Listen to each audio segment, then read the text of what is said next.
Pastor Lucas, reverendo, o senhor vai defender o que? É possível ter o nome retirado do livro da vida, sim ou não?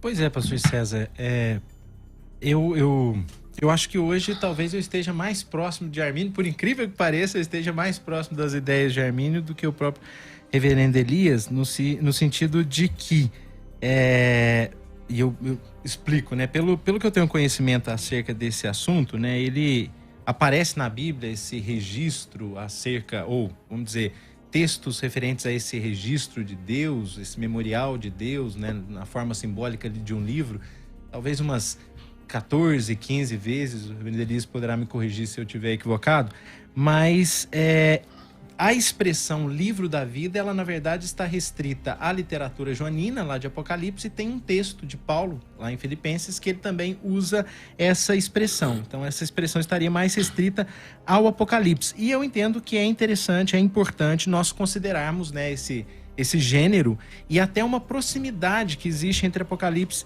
como literatura escatológica e o próprio livro de Daniel, que traz ali algo muito semelhante sobre um livro da vida que refere-se a eleitos salvos e um livro que refere-se a obras, um livro de julgamento, né? Um livro de sentença. Mas, pensando aqui em Apocalipse, né? Pegando a passagem mais polêmica, que é lá no capítulo 3, verso 5, diz que o vencedor será vestido de vestiduras brancas e de modo nenhum apagarei o seu nome do livro da vida. E quando eu olho para esse texto, eu vejo muito mais, talvez, uma promessa, na minha perspectiva, vamos dizer, uma promessa de impossibilidade do que uma indicação de possibilidade, porque essas cartas ali que são direcionadas às igrejas, ela tem uma estrutura, e esse trecho, ele está dentro da estrutura da promessa, ele está dentro das partes ali da promessa, e não das sentenças, vamos dizer, das ameaças que aparecem dentro dessas estruturas comuns dessas cartas ali às 7 igrejas.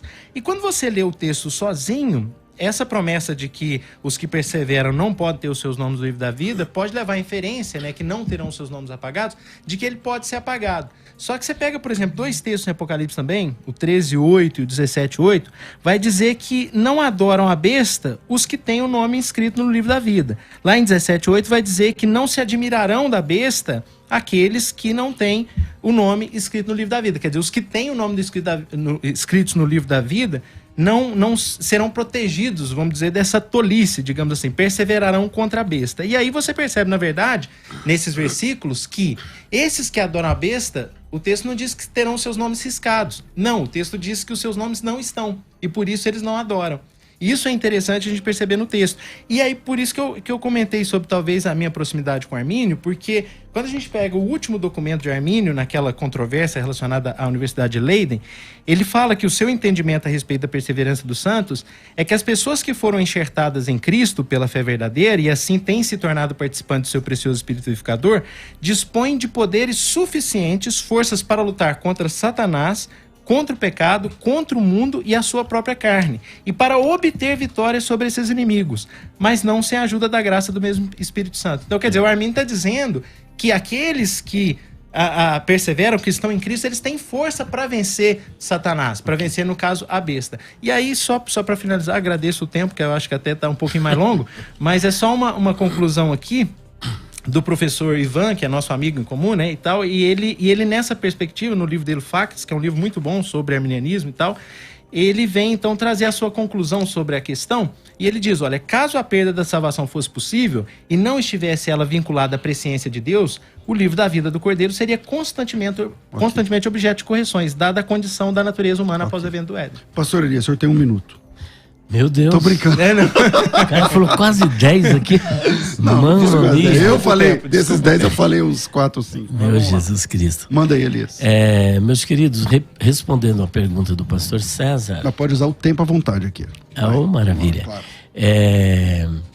Eu digo que sim, é possível perder o nome ser riscado do livro da vida. Mas antes de tudo, é importante que nós passamos aqui uma alusão a essa questão, que é uma questão soteriológica, e nós vamos inevitavelmente cair na grande polarização que há entre predestinação e livre-arbítrio, se é possível ou não a perda da salvação. Existem realmente algumas pessoas que têm esse entendimento, mas eu tenho o entendimento de que é possível perder a salvação e, consequentemente, o nome ser riscado do livro da vida. Em primeiro lugar, a palavra nome. Nome do grego onoma. Na nossa visão, nome é simplesmente um apelativo, um designativo de pessoa ou coisa.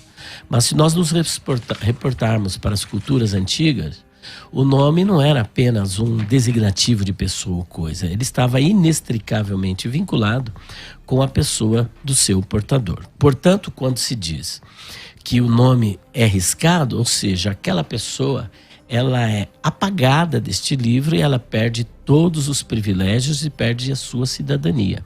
Assim era nas culturas antigas, por exemplo, na Grécia, em Roma, quando um cidadão que tinha o seu nome incluído no rol de cidadão do país, seja da Grécia ou seja da Roma, que tinha uma extensão territorial muito grande devido às suas conquistas, quando essa pessoa que tinha o direito como cidadão do império, esse privilégio, ele cometia algum crime hediondo, automaticamente o seu nome era tirado do livro e ele deixava de fazer parte do rol de cidadãos daquele império. Então perceba que nós estamos aqui dentro de um contexto romano e dentro de um contexto judaico. E se nós nos reportarmos para a cultura judaica, basta compulsar Neemias capítulo 7, se eu não me engano, versículo de número 52 em diante, veremos que havia alguns sacerdotes vindos da Babilônia, vindos da Assíria, e que se diziam ser de uma família sacerdotal, de uma casa sacerdotal. E para tirar essa dúvida, o que era feito? Eles recorriam ao livro. Se o nome não estivesse lá, significava que ele não era cidadão. Então, tirar o nome do livro da vida era perder todos os seus direitos. Da mesma sorte, se nós analisarmos o próprio texto que o reverendo Lucas apresentou de Apocalipse, capítulo 3, versículo 5, eu penso que ele deve ser lido à luz do contexto e não de forma isolada. Porque aqui a igreja de Sardes, o Senhor Jesus está fazendo um contraste entre um grupo que perseverava, um grupo que andava na presença de Deus e outro grupo que estava distante da presença de Deus. Se não, vejamos, versículo de número 1.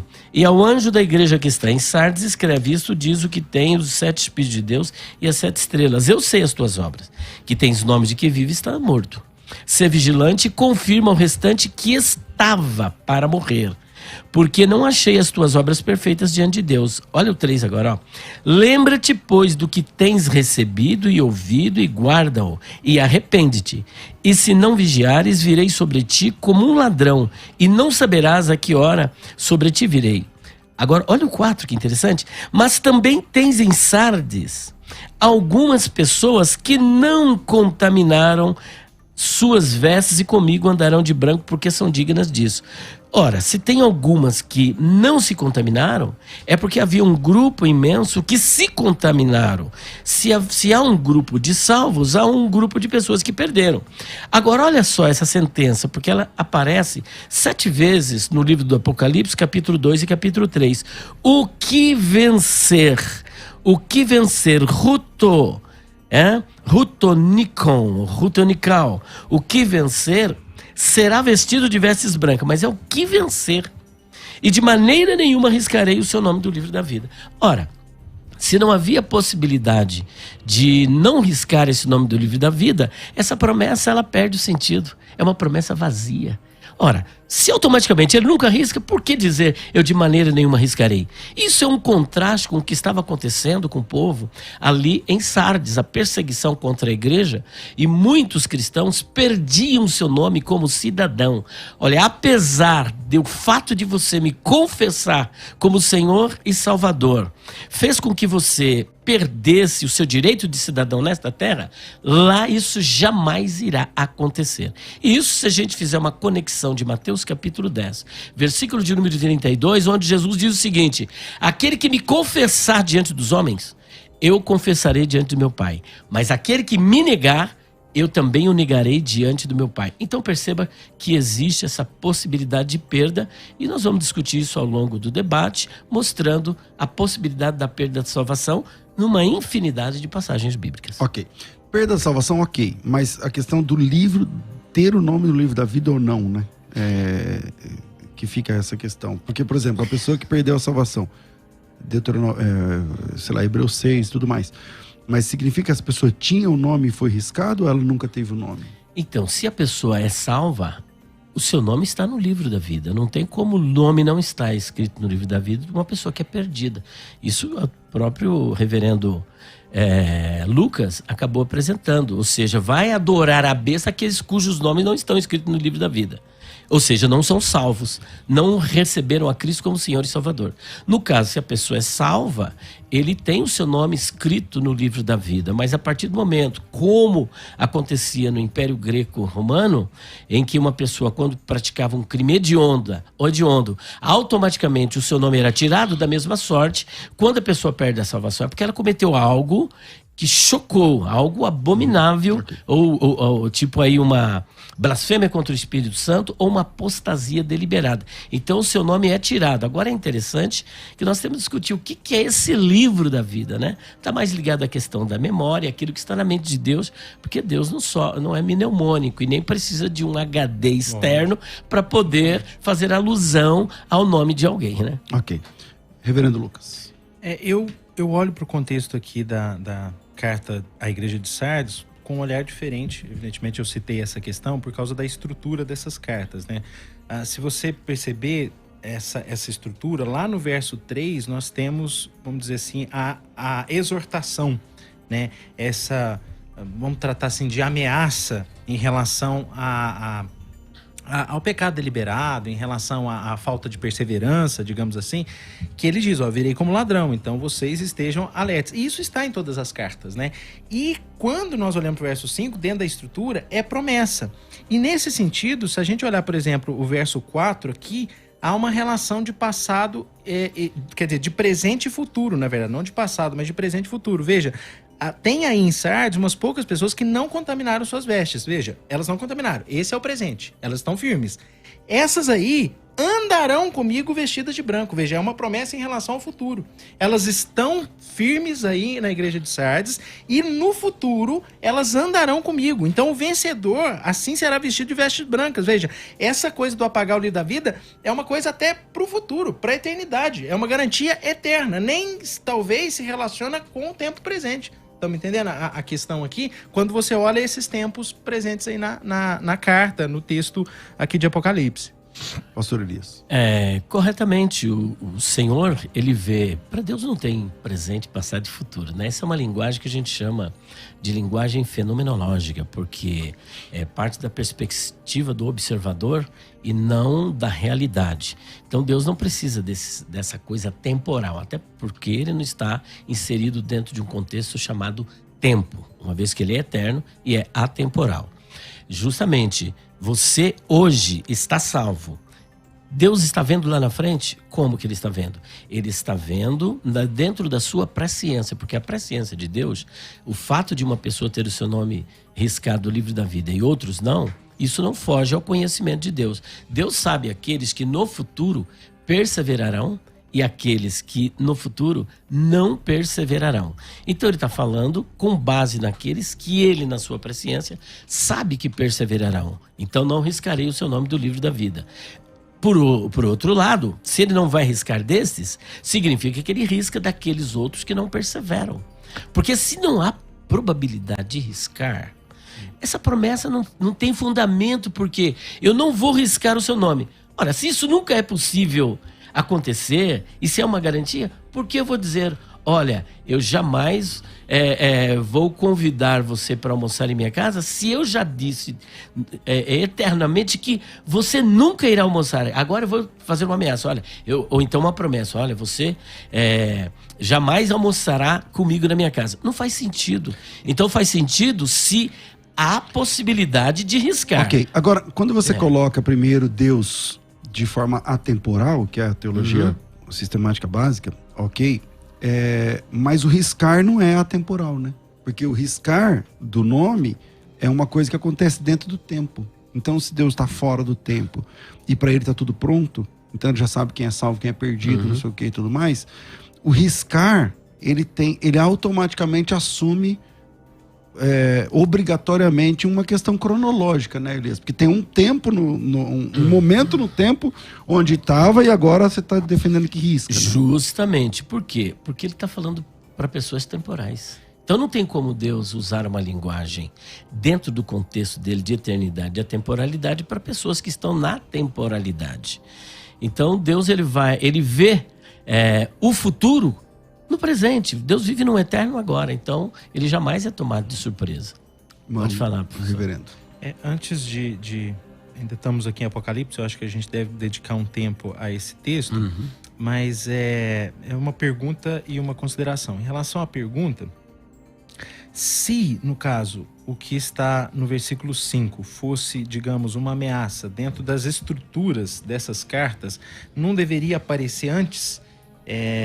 Quando você olha a estrutura da carta e as advertências que são feitas dentro da estrutura, não é estranho que essa advertência apareça num lugar diferente do que apareceu em todas as outras cartas? Essa seria a pergunta. A consideração é que eu acho que aquela boa e rica questão que o senhor trouxe sobre a tratativa civil no contexto de João, eu acho que ela mesma responde o ponto assim da possibilidade ou não de pagar. Essa garantia é dada porque vive-se esse costume de que pessoas que cometem crime, pessoas que morrem, são riscadas, digamos assim, lá no cartório. Aqui eu estou trazendo a grosso modo, né, digamos assim.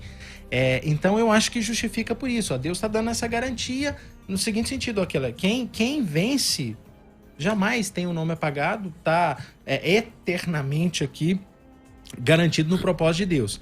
E a pergunta que eu fiz para o senhor, não é estranho que a gente olhe para o versículo 5 por essa questão do apagar como uma advertência, quando nas demais cartas ela aparece antes e aqui ela está posicionada no lugar da promessa?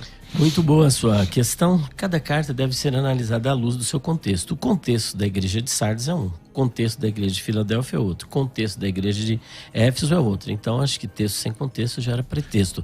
Portanto, a sua colocação ela é plausível, só para eu não perder a linha de raciocínio. A sua colocação ela é plausível, mas ela tem que ser analisada a partir do contexto. Então veja bem, o que mais me chama atenção aqui, reverendo Lucas, no versículo 5 é esse aqui, ó.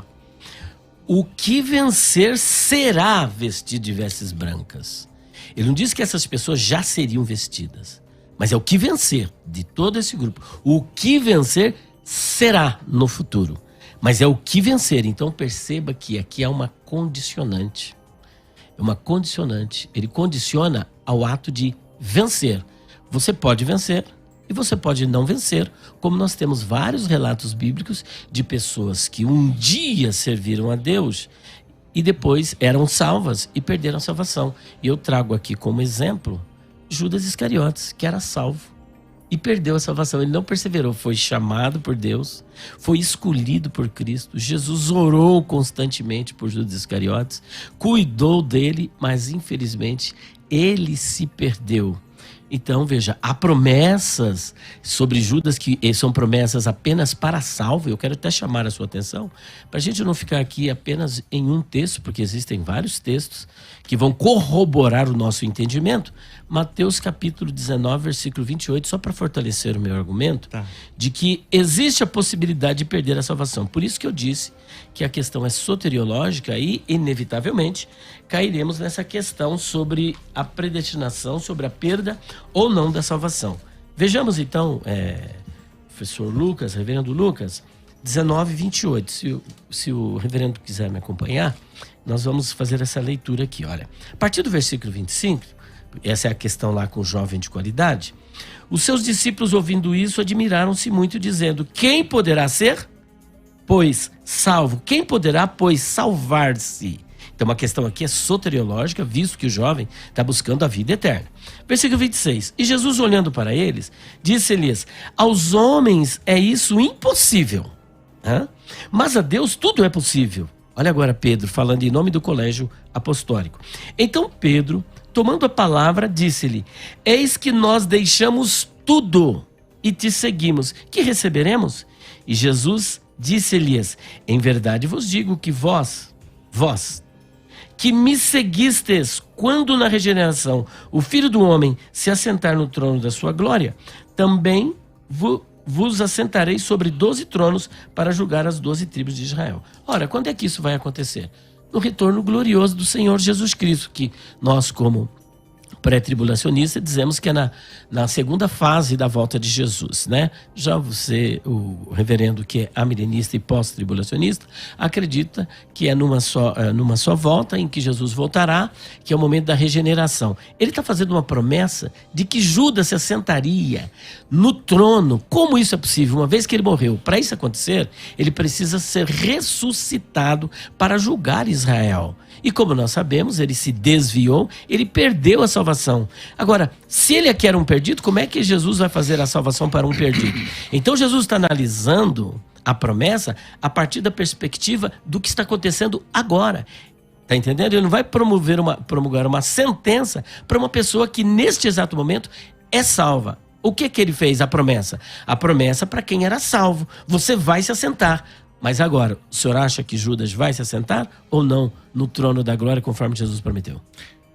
Eu só uma consideração anterior ao texto de Apocalipse, que o senhor falou que os contextos são diferentes, mas a estrutura das epístolas não são, das cartas que são apresentadas, as estruturas são lineares.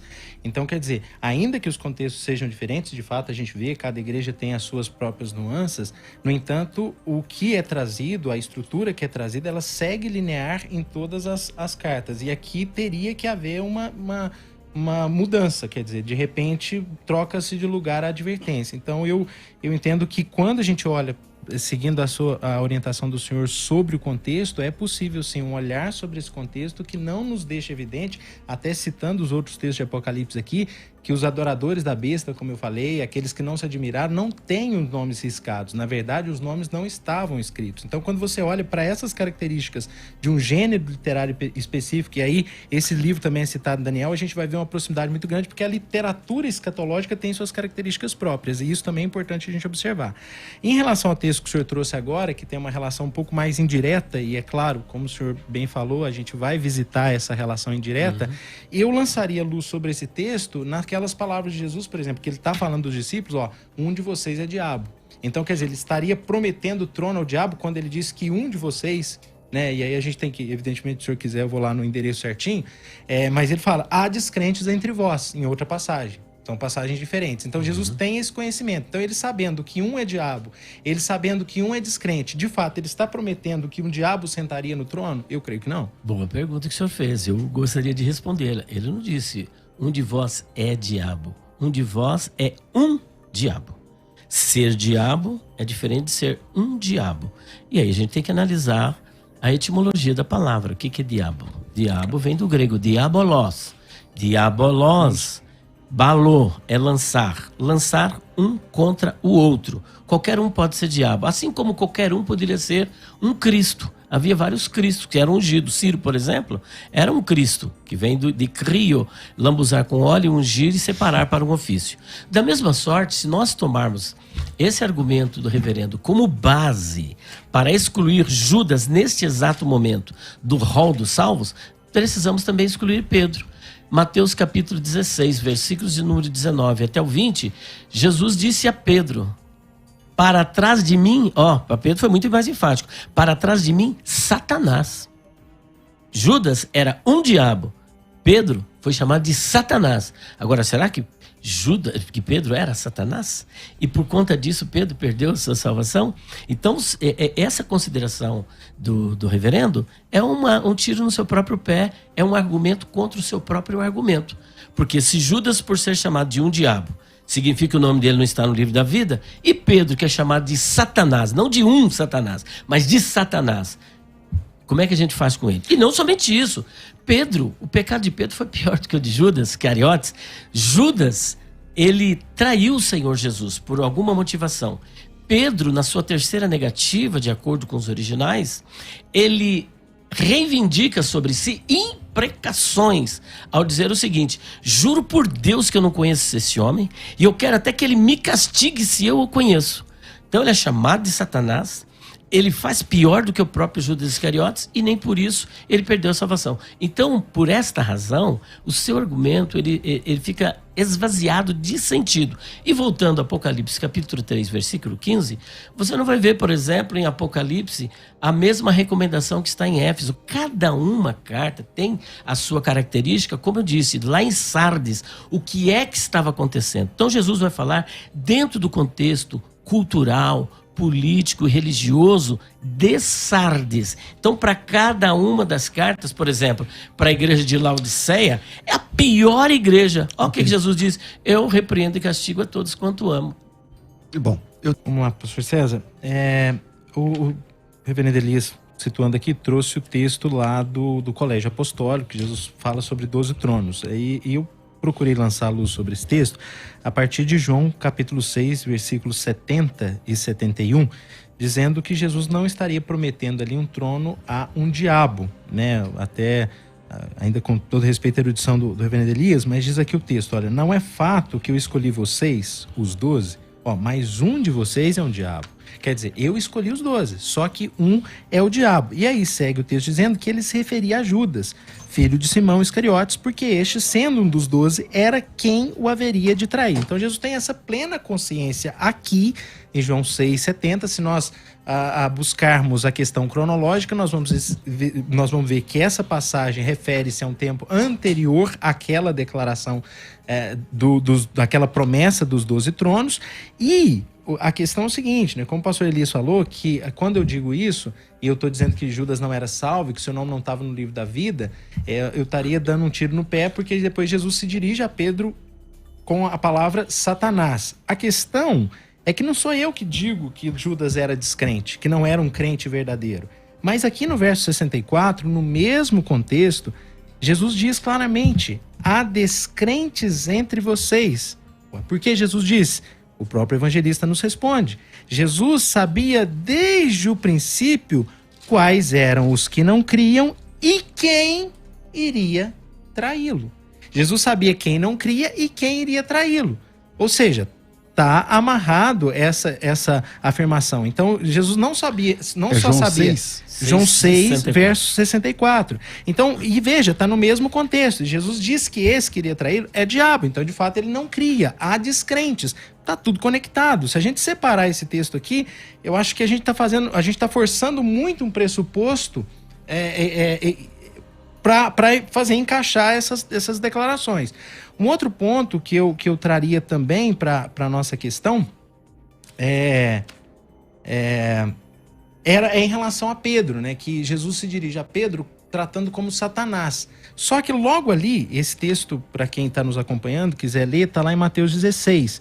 É que nós não tínhamos citado a referência. Jesus, voltando-se, disse a Pedro: olha, sai da minha frente, Satanás, você é para mim uma pedra de tropeço. Por quê? Não leve em consideração as coisas de Deus, e sim as dos homens. Veja, ainda que Jesus atribua aquela ação, aquela atitude, aquela postura, aquelas palavras de Pedro a uma ação demoníaca, aqui ele está dizendo que é coisa de homem.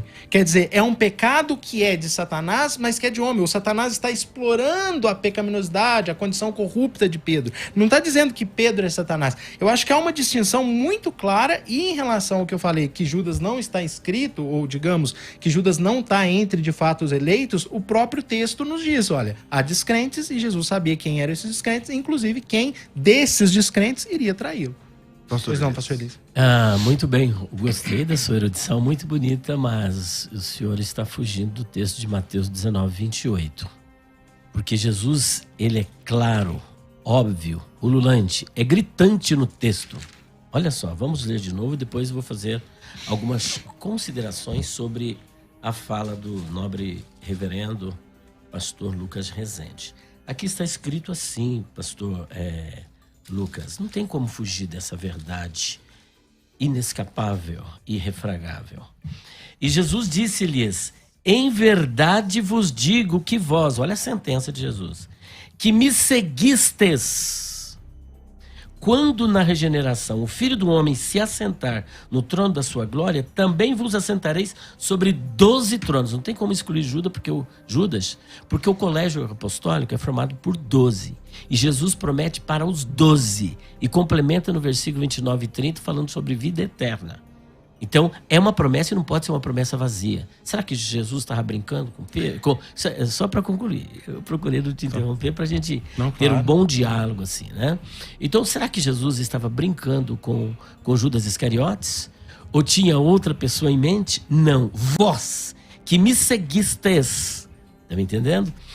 12 tronos, dodeca tronos. Não tem como escapar disso aqui. Agora, no que diz respeito a Pedro, ele disse sim, porque o pastor, o reverendo, usou o argumento, diz que um de vós é um diabo, como se isso significando que Judas estava excluído do livro da vida e que ele não era salvo. Então eu devolvi a gentileza para o reverendo, mostrando que essa mesma expressão, e muito mais forte, ela foi dirigida a Pedro. Enquanto disse, um de vós é um diabo, a Pedro diz, para trás de mim, Satanás. Agora fica a questão, Judas Iscariotes, ele perdeu a salvação porque traiu Jesus? Ora, se ele perdeu a salvação porque ele traiu Jesus, o que Pedro fez foi muito pior. Você está me entendendo? Foi muito pior. Judas, será que ele perdeu a salvação porque ele traiu Jesus? Até onde eu sei, no movimento calvinista, até pessoas que se suicidam, eles defendem que não perde a salvação. Agora ele perdeu porque traiu Jesus? Quantas pessoas traíram Jesus? O próprio Pedro, de certa forma, ele trai Jesus. Ele nega Jesus. Agora, voltando para o texto que o reverendo apresentou, que está em João 6, versículo 64, acho que precisa ser entendido um pouco diferente. Rapidinho, vamos lá. Mas há alguns de vós que não creem. Ele está falando para os 12 ou está falando para uma multidão? Está falando para uma multidão, porque quando chega logo depois, desde então, olha só, versículo 66. Desde então, muitos dos seus discípulos tornaram para trás e já não andavam com ele. Então ele não está falando com o colégio apostólico apenas. Ele está falando com uma multidão de pessoas que a partir desta palavra que ele apresenta no versículo 65, abandona ele. E agora olha, mas há alguns de vós que não creem. Ponto final. Porque bem sabia Jesus desde o princípio quem eram os que não criam. É um fato. Agora você tem aqui uma conjunção aditiva, que é e. Além dos que não creem, tem também alguém aqui, olha só, alguém que ele sabe que havia de entregar. Não está dizendo que ele é um incrédulo, está dizendo que ele o havia de entregar. Primeiro ele separa um grupo de incrédulos. Segundo, o traidor. Ok. Eu prefiro não argumentar em relação a esse ponto. Em relação ao outro ponto que o senhor tinha citado, de Mateus 19? De Mateus 19, dos tronos. Vamos lá, obrigado, reverendo César, porque eu já tinha me perdido aqui. Lá em Mateus 19, interessante que o texto segue dizendo... Só um minutinho.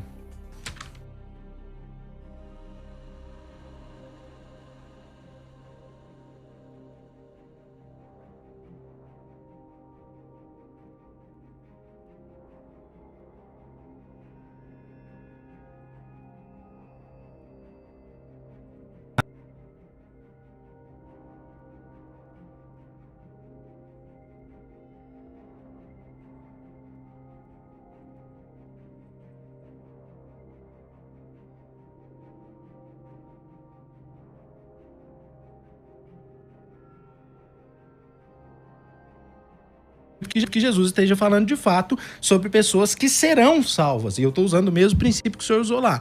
Eu disse que não argumentaria porque, é o que eu falei, há descrentes, há os que não creem e há quem vai trair. Quer dizer, a gente precisa fazer isso com o texto, claro, e estou tratando isso aqui com muito respeito, muito tato.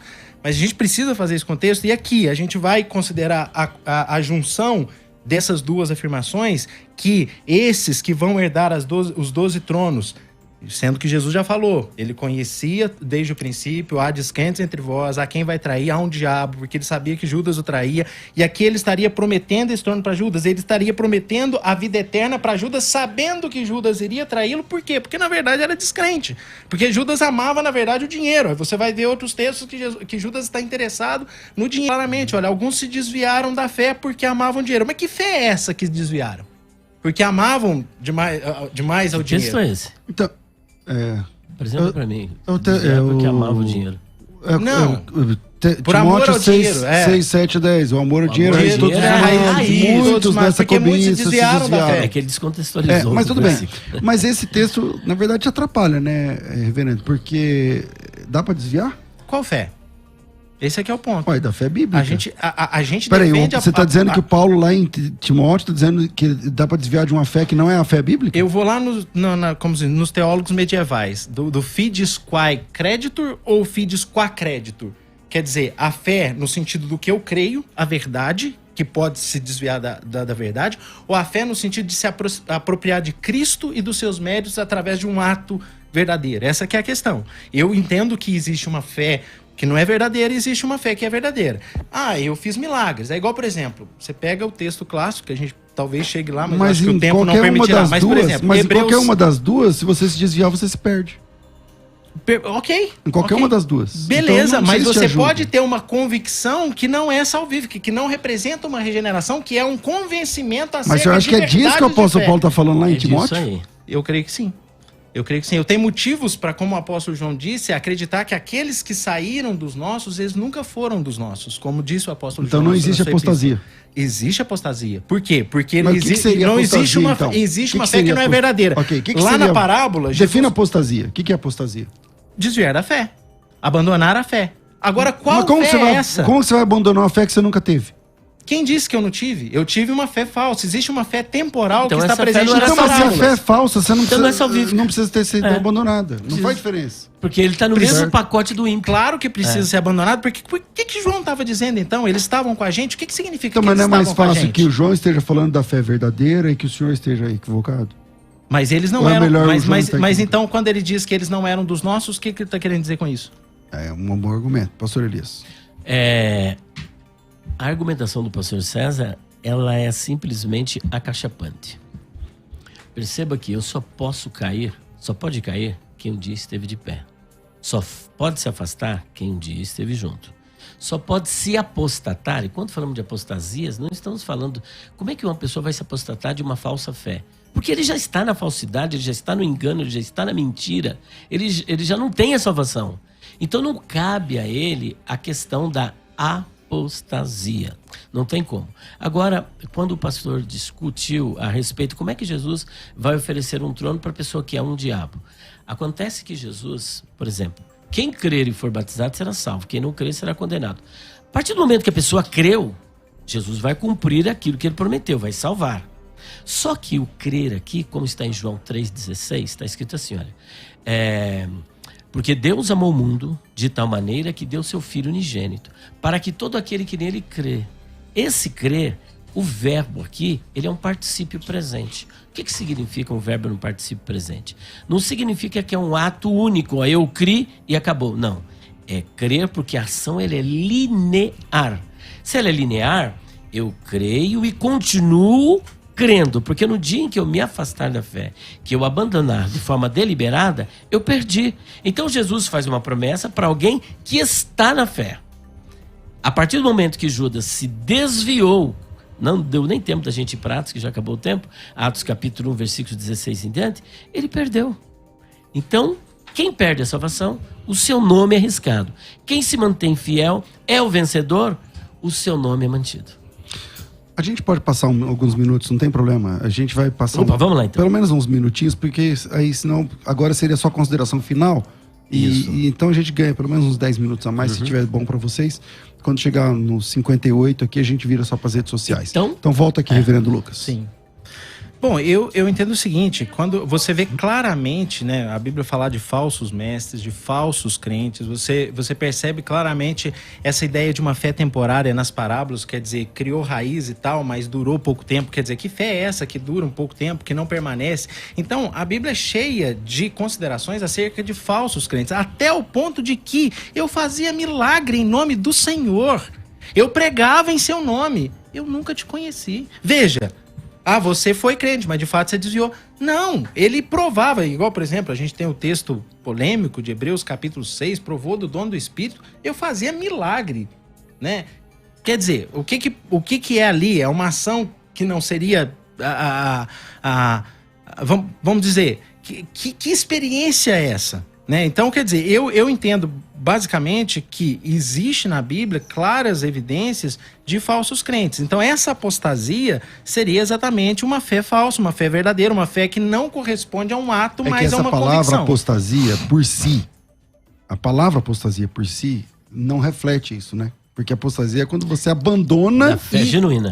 Uma coisa. Então, como que você vai abandonar uma coisa que você nunca teve? Isso eu considero essa fides quae creditur, quer dizer, essa fé no sentido de verdade. Eu abandonei essa verdade, que eu estive convencido dela, não convertido a ela. Então, mas a fé é verdade? Como uma convicção pessoal e não como uma regeneração. Isso é uma conjectura, uma pressuposição que o reverendo está apresentando, mas não condiz com a realidade. Nós temos vários textos, por exemplo, eu quero apresentar para o reverendo. Por exemplo, uma pessoa quando realizou milagres ali, você vai ver que eles não se desviaram. Eles estavam reivindicando o direito. Senhor, no teu nome, nós fizemos isso, isso e isso. Eles não estão desviados, mesmo não estão desviados. Eles simplesmente não eram salvos, mas não estão desviados. Você está me entendendo? Porque eles estão ali reivindicando, falando, mas Senhor, eu não conheço vocês. Agora, vamos apresentar? Pronto. E pareciam crentes. Sim, mas não eram. De verdade e de fato. Exato, então, não é o que eu estou defendendo. É o que eu estou colocando. Onde eu quero dizer que não cabe? Porque eles não se apostataram daquela fé que eles acreditavam. Eles continuaram, porque nós estamos tratando aqui de apostasia. Mostra para mim que esse texto que eles se apostataram. Eles não se apostataram. Eles continuaram firmes naquela fé que eles acreditavam que era a verdadeira. Só que quando Paulo fala de apostasia, a Bíblia fala, está falando apostasia em relação à fé verdadeira. E quer um exemplo disso? Aqui, ó, está em 2 de Pedro, capítulo 2, versículo de número 1. Sem entrar em Hebreus, se der tempo a gente entra também, para discutir a questão de Hebreus. Vamos capítulo 2, versículo 1. Só clareando aqui, é que na verdade assim, a gente veio para discutir sobre o livro da vida, né? A gente teria que ter ido para Daniel, a gente teria que ter ido para Êxodo, capítulo 33. Mas no final 33, vai cair nisso. 32, desculpa. Salmo 69. A gente teria que ir para o Salmo 69. Então, certo. Assim, eu proporia porque é diferente, né? Deixa eu só ler esse texto. De fato é outro debate.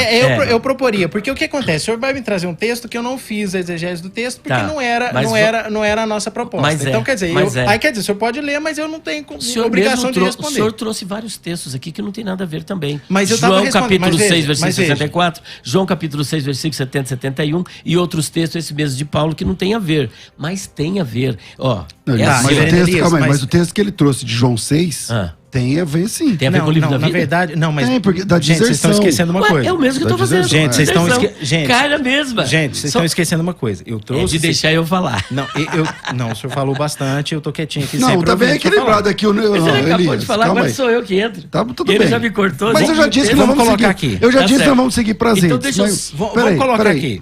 Faz a sua fala. O que eu ia falar é o seguinte. O texto de João 6 que a gente trouxe foi porque eu estava respondendo ao reverendo Elias.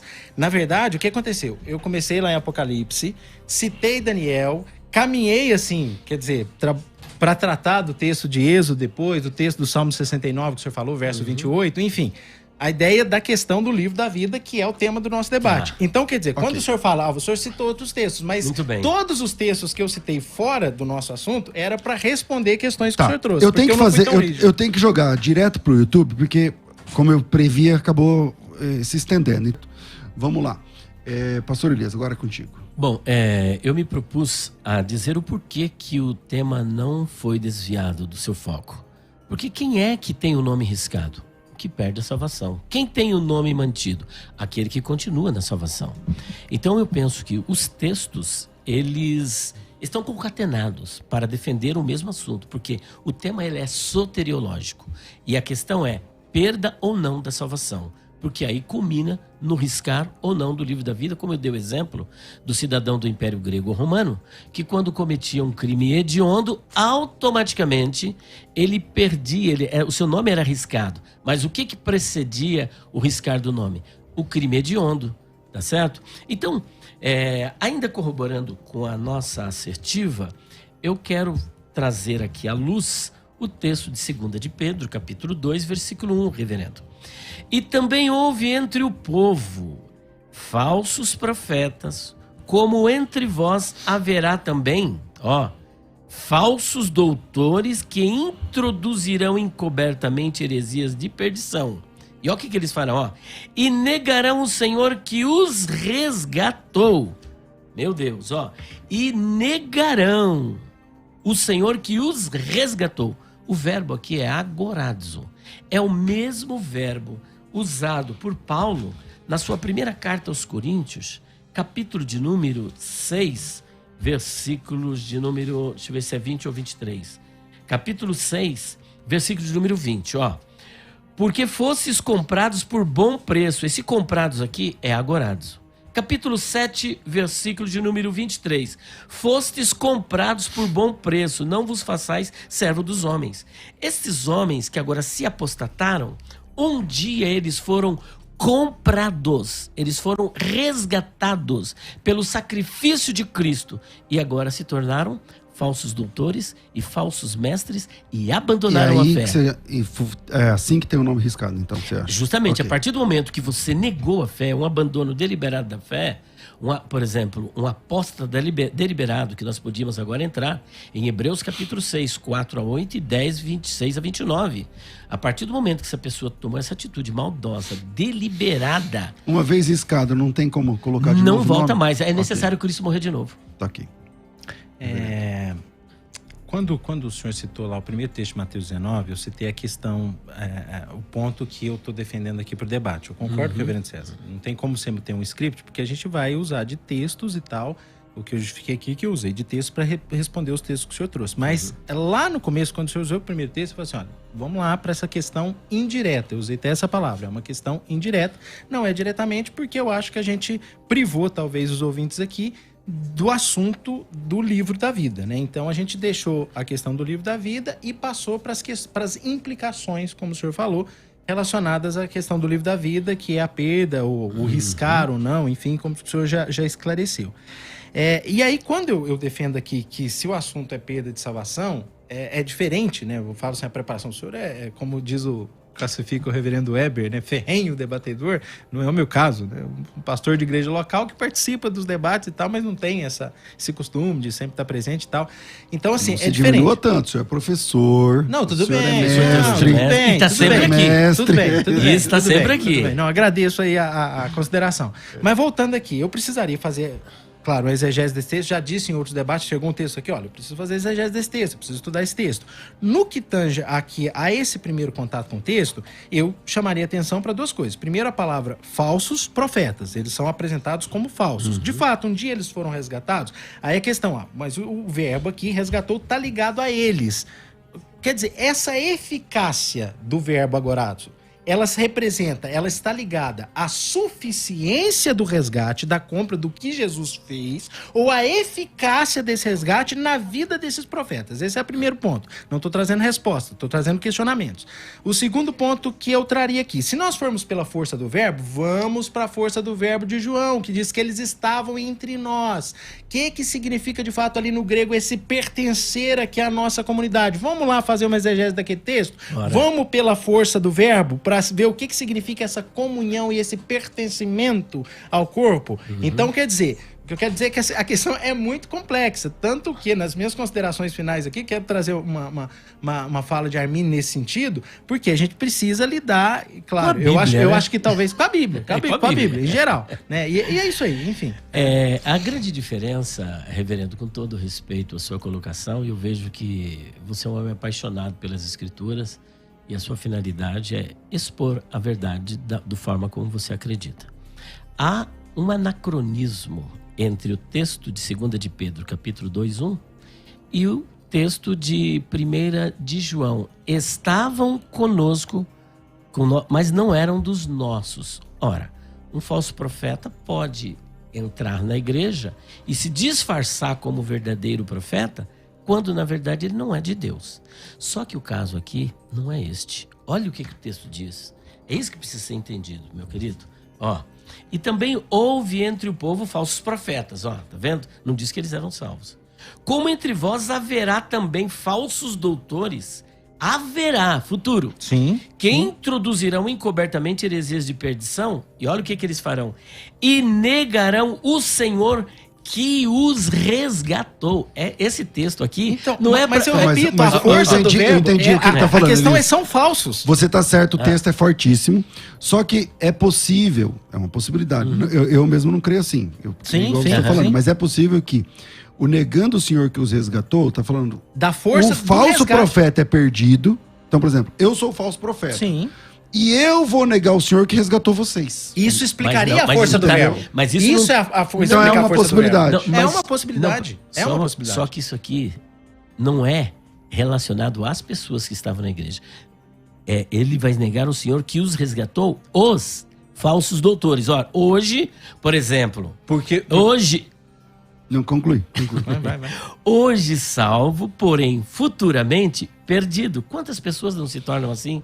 A pessoa começou na fé, começou bem, daqui a pouco começa a negociar com as coisas de Deus, daqui a pouco ele começa a virar um psicopata, daqui a pouco ele vira tantas coisas, mas ele começou tudo certinho, tudo bonitinho, e daqui a pouco o próprio Paulo, Demas me abandonou, amando o presente século. Ora, ele me abandonou, só que antes disso, Demas era um cooperador fiel de Paulo, mas futuramente ele se abandonou. Judas, como nós estamos dizendo, na época era um salvo, porque Jesus não ia fazer uma promessa dessa para um perdido. Só que futuramente ele perde esse direito. Estes daqui também da mesma sorte eram genuínos, mas depois, como disse Paulo para Timóteo, e nos últimos tempos muitos se apostatarão da fé, dando ouvidos a espíritos enganadores e a doutrinas de demônios. Então a probabilidade, a possibilidade de se afastar da fé, de se apostatar da fé e dar ouvidos a espíritos de demônios. Vamos, Camilo, fim. Bom, vamos lá, reverendo Lucas, sua última fala e depois as considerações finais. Não, se você quiser mais, responder? Pode, à vontade. Agora a gente tá pelo YouTube, podemos ficar 2 horas. A classificação desses falsos doutores, como na verdade falsos, quando eu lanço luz, então, a partir de outros textos que Jesus conheciam os que criam, Jesus conhecia os que não eram crentes, Jesus fala que não rogava pelo mundo dentro desse conhecimento. Então, quer dizer, se eu lanço luz sobre isso, se eles são falsos, Jesus de fato morreu por eles, Jesus os resgatou, sendo que o texto está dizendo que eles não são verdadeiros. E aí o senhor usou a força do verbo dentro do pressuposto que o senhor traz. E eu lanço luz aqui a partir de outros textos bíblicos, entende? Então, assim, é o que eu falei. Vamos partir para a força do verbo em outros textos, porque a gente não trabalha só com a força do verbo. Eu apresentei em 1 Coríntios, capítulo 6, versículo 20, capítulo 7, versículo 23, que tem a mesma força do verbo que tem aqui. Mas é o que eu tem falei. A mesma. É então, o que eu falei. Agora, para o senhor contrariar, o senhor fato, teria que apresentar a aplicação desse verbo em outro texto. O senhor tem? Não, é por isso que eu falei. Antes do senhor ler, eu falei assim, o senhor pode ler, mas eu não vim para discutir esse assunto. Esse aqui é o ponto. Pois é. Tá. Então fica fora de combate. A gente vai caminhar para o final do programa. Solta a vinheta de considerações finais, por favor, Rafa. Considerações finais. Debates. Eu comecei com o reverendo Lucas. Obrigado pela sua participação, suas considerações finais, quanto tempo o senhor precisar. Tá, Joia. Eu agradeço o convite, a oportunidade de estar aqui com o senhor, com o reverendo Elias. É um prazer muito grande. Eu trago aqui como considerações finais uma palavra interessante do próprio Armínio, né, que ele fala sobre, ali nesse último documento, ainda que sob pressão, na controvérsia de Leiden, né, se ele que envolveria se ele continuaria ali como professor ou não. E aí, quando ele fala sobre a questão da perseverança dos santos, tem aquela fala forte que ele parece indicar que de fato ele defende que o estar escrito no livro da vida garante que as pessoas não se tornem firmes contra as tolices, por isso não adoraram a besta, por isso não se admiraram dela. Como diz o texto de Apocalipse 13:8 e 17:8, então não deixaram, não sucumbiram, porque o nome estava escrito no livro da vida, bate com o que o Armínio disse. E depois ele fala sobre as várias passagens bíblicas que favorecem essa doutrina, nas palavras de Armínio, que são dignas de muita consideração. Quais são essas? Lá nos evangelhos, precisamos ler Lucas 22:31-32, segundo Armínio. Armínio diz, quer dizer, se a gente toma como referência, ele diz que várias passagens precisam de muita consideração. Lucas 22:31-32, João 5:24, João 14:4, João 6:51, João 11:25-26, João 10:27-28, João 10:29, João 8, saindo dos evangelhos para as epístolas, né? Romanos 8:29-30, Romanos 8:38-39, 1 Coríntios 1:8-9, Efésios 4:30, 1 Coríntios 1:22, e aqui eu poderia citar outras, e na verdade eu me presto a fazer isso, porque querendo ou não fica aí na internet, depois você pode verificar as passagens, ler e verificar. Agora, uma que chama muita atenção, e com ela eu termino a minha defesa aqui dessa segurança dos crentes, claro, mediante a perseveração, porque o propósito não vamos dizer, não exclui o meio, e o meio é fé, quer dizer, guardados pelo poder de Deus mediante a fé, senão não é perseverança, né? Então, até a questão sinergística, ainda que o monergismo da regeneração e o sinergismo do arrependimento... Eu também sou sinergista. Eu disse que a confissão de fé é sinergista.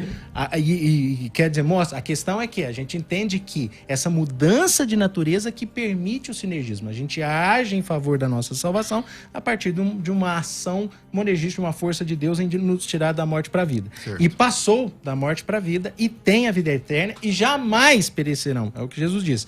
As minhas ovelhas, que algumas perecerão, não, jamais perecerão. E o texto que eu acho maravilhoso, e com ele eu termino, é Hebreus 7:25, que diz ali que o Senhor intercede para sempre, para salvar totalmente os seus, né? Estou aqui parafraseando, e ali no grego pode significar em todo o tempo, quer dizer, salvar totalmente todo o tempo, porque ele está vivo para sempre para interceder por eles. E quando a gente fala em intercessão, quer dizer, intercessão baseada no seu sacrifício, intercessão para que sejam perdoados, 1 João, intercessão pela santificação, 1 João 2:1, né? Santificação, João 17:17, para que sejam aceitos pelo Pai, para que estejam com eles eternamente, João 17:24, Jesus intercedendo para que estejam com eles eternamente, lembrando que Jesus intercedeu por Pedro. E ali é interessante que vem no plural, né? Satanás quis peneirar-vos, mas eu roguei por ti, aí é o singular, eu roguei por ti, e Jesus intercedeu e deu certo, ainda que Pedro tenha caído, a intercessão de Cristo foi suficiente. Será que Jesus intercedendo para que nós estejamos com Ele eternamente, vivendo para sempre, para interceder por nós, para que sejamos salvos totalmente, será que Deus ouve as orações, a intercessão de Jesus? Jesus diz que Ele sempre ouve, lá em João capítulo 11. Pastor Elias Soares de Moraes. Muito bem, foi assim uma metralhadora de versículos, mas é isso. A citação é interessante, mas a análise de cada texto, detalhe por detalhe, é outro. É fácil despejar aqui um monte de texto. Cada um precisa ser considerado dentro do seu contexto, analisado exegeticamente, né? Agora, o que nós concluímos, então, falando sobre a questão de Apocalipse 3:5? Aquele que vencer, é só para o que vencer. Jamais riscarei o seu nome do livro da vida. É claro, você venceu. Olha o que Paulo disse. Estou sendo oferecido por aspersão de sacrifício. O tempo da minha partida é chegado. Combati o bom combate. Acabei a carreira e guardei a fé. Ele dá o fato por concretizado, por terminado. Desde agora, a coroa da justiça já me é aguardada, a qual o Senhor justo juiz me dará naquele dia. Mas não somente a mim, mas a todos quantos amarem a sua vinda. Veja que sempre há uma condição. Agora eu quero não fazer essa disparada de metralhadora, mas apresentar aqui Êxodo capítulo 32, que a gente acabou não trazendo, versículos 31 a 33. está escrito assim, olha. Assim tornou Moisés ao Senhor e disse, ora, este povo pecou pecado grande. Qual foi o pecado do povo? Pecado da apostasia deliberada, se prostrando diante do bezerro de ouro, que era uma cópia do boi Apis, lá no Egito, uma figura abjeta. E eles se apostataram e eles disseram, olha aqui estão os deuses que tiraram vocês do Egito. Houve um desvio, um abandono, atribuindo a Satanás, aos demônios, porque o ídolo é esconderijo do demônio, a ação do Espírito Santo, a ação de Deus foi atribuída ao diabo. Então foi um abandono deliberado da fé, fazendo para si deuses de ouro. Agora, pois, perdoa o seu pecado. Se não, risca-me, peço-te, do teu livro que tens escrito. Olha o que Deus responde. Então disse o Senhor a Moisés, aquele que pecar contra mim, a este riscarei eu do meu livro. A este riscarei eu do meu livro. Se nós fizermos uma conexão disso com Romanos capítulo 9, versículos 1 a 3, quando Paulo diz que poderia ser anátema por Cristo se isso resultasse na salvação do povo de Israel, ele está reverberando justamente o que Moisés está dizendo. Agora, quando nós vamos, por exemplo, para Hebreus capítulo 6, versículos 4 até o versículo 8, e aí eu deixo esse texto, né? Aqueles que uma vez foram iluminados, provaram o dom celestial. Esse provar não pode ser, como diz alguns calvinistas, degustar, porque este mesmo verbo aparece em Hebreus capítulo de número 2, versículo 7, versículo de número 9, fazendo alusão ao que Cristo experimentou por nós na cruz. Ele não apenas degustou a morte, ele morreu de verdade, de fato. Cristo morreu por nós, da mesma sorte esses também. E é impossível que uma vez se desviando, e a palavra que vai aparecer ali é uma palavra, eu não me lembro agora o verbo, mas ele é análogo ao apostasia. Depois você vai para Hebreus capítulo 10, versículos 26 e 29, esse eu quero ler para fechar o nosso texto, onde para que essas pessoas sejam renovadas é necessário Cristo morrer de novo. Olha, capítulo 10, versículo 26, porque se pecarmos voluntariamente, e aqui de novo está em questão o pecado da apostasia deliberada.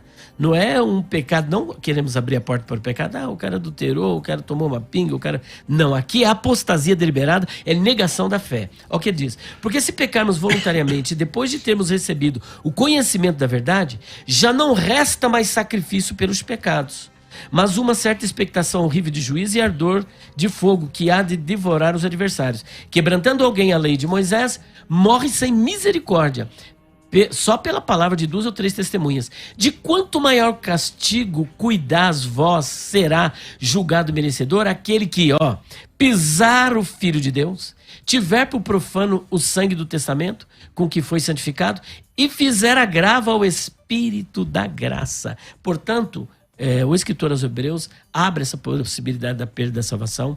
Judas, como nós vimos em Mateus capítulo 19, 28, que infelizmente não deu para o senhor trabalhar, perdeu a salvação e a promessa foi feita para ele, e muitos outros textos, conforme podemos ver. O nome pode ser só palavra já, porque se tiver direito à réplica, eu quero a tréplica. Não, o que eu ia comentar é que eu cobrei durante o debate da gente ficar lá no livro da vida, e para terminar, eu vim trazer Perseverança dos Santos. E eu encontraram a cobrança. E ele veio trazer o êxodo, né? No final ele foi de novo na questão da perda ou não da salvação, mas enfim, é isso aí. Bom,